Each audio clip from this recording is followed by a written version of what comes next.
Siglo XX, años 20, Europa.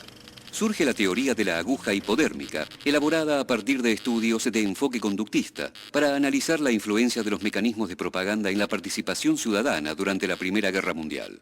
Se presenta a los medios de comunicación como omnipresentes, frente a una audiencia homogénea y manipulable. Sobre esta base, el ministro nazi de propaganda, Joseph Goebbels, promueve los 11 principios de la propaganda.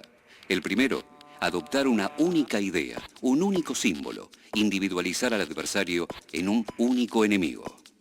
1948, Estados Unidos. Shannon y Weaver presentan el primer modelo matemático de comunicación. Emisor, transmisión, canal, receptor, destino.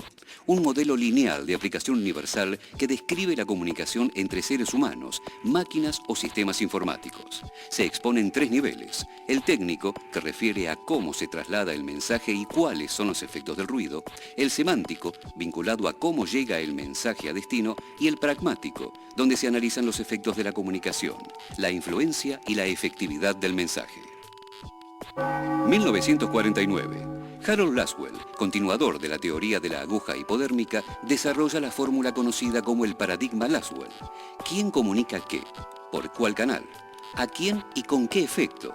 Sus estudios se centran en la influencia de los medios en el proceso de creación de la opinión pública en las sociedades industriales y postindustriales. Norbert Wiener rompe el modelo anterior proponiendo un esquema circular, donde el retorno es la única forma para que el modelo pueda ser aplicado en la comunicación humana.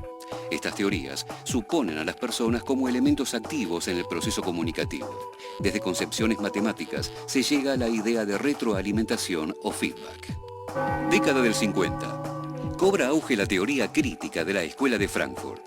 Frente a los estudios empiristas y funcionalistas, Walter Benjamin, Theodor Adorno y Max Horkheimer, de corriente marxista, investigan la comunicación de masas y se preguntan cómo es, quién la controla y en beneficio de qué, poniendo de manifiesto el vínculo entre las formas que adopta la comunicación y el sistema capitalista. 1960. Reino Unido. La Escuela de Birmingham aspira a comprender y explicar la articulación entre clase social y práctica cultural.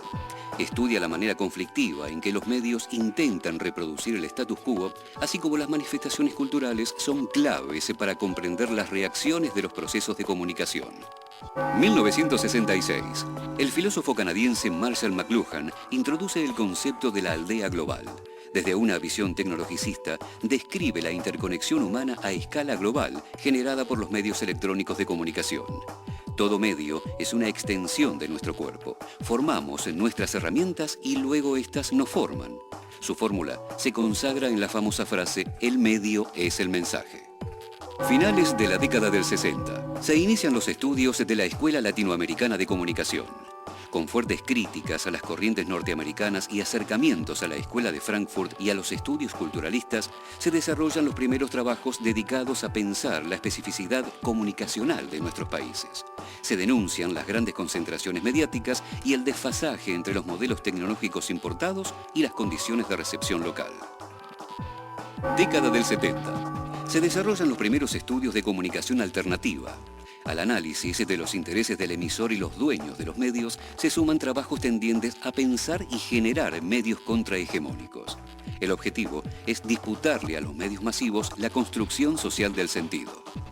1973. Con el foco de análisis sobre la actividad periodística surge la teoría de la agenda setting, que plantea la influencia de los medios de comunicación sobre el público al determinar qué historias poseen interés informativo y qué importancia se les da.